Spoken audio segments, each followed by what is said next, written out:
Good morning, good morning, good morning. Welcome back to Children's Church. I'm so glad to have you here with me. For a while, we're going to be talking about where are you? And today's answer is in the belly of the whale. Today we're talking about a guy named Jonah.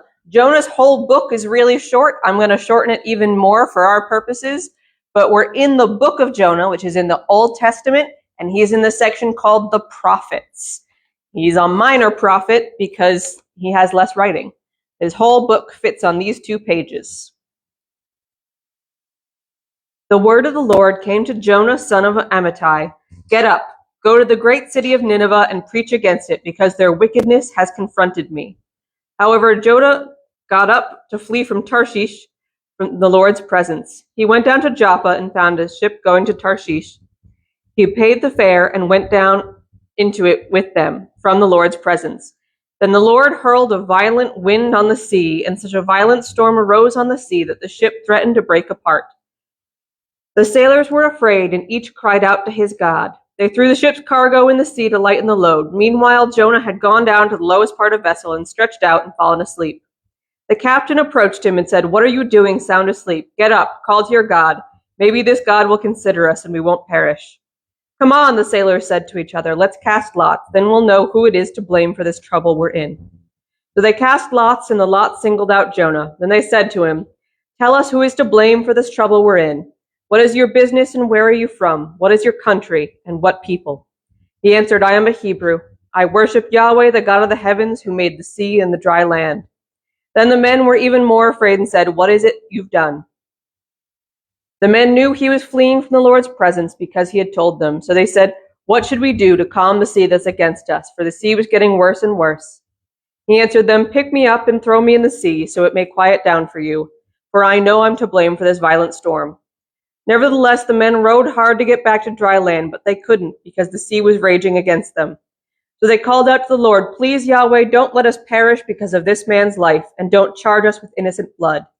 For you, Yahweh, have done just as you pleased." And they picked Jonah up and threw him into the sea, and the sea stopped its raging. The men feared the Lord even more and offered a sacrifice to the Lord and made vows. Now the Lord had appointed a huge fish to swallow Jonah, and Jonah was in the fish 3 days and 3 nights. Jonah prayed to the Lord his God from inside the fish. "I called to the Lord in my distress, and he answered me.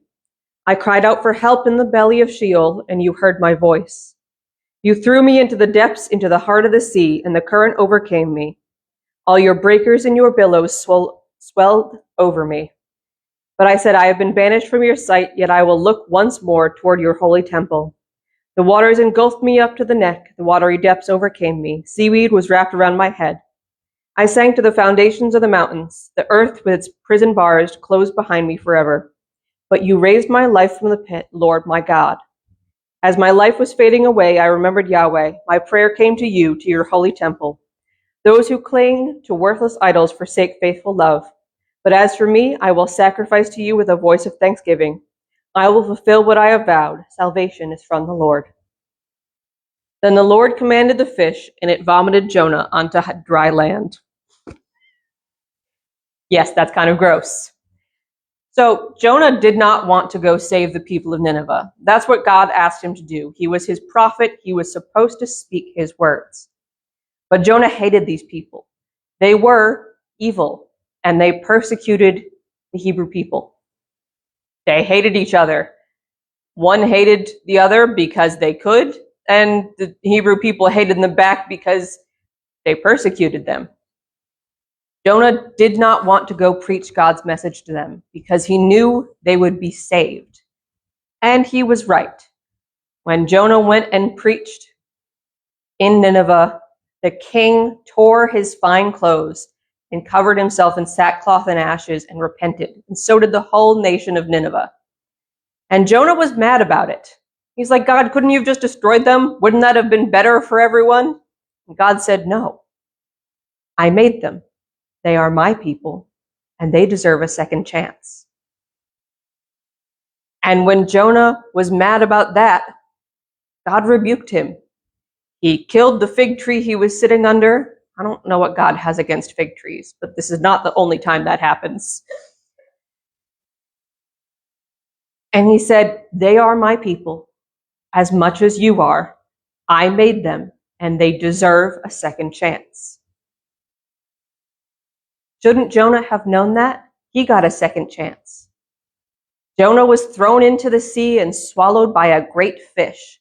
Most people say whale because that's the biggest fish we know, but the literal translation is big fish. Our best guess it was an absolutely massive whale.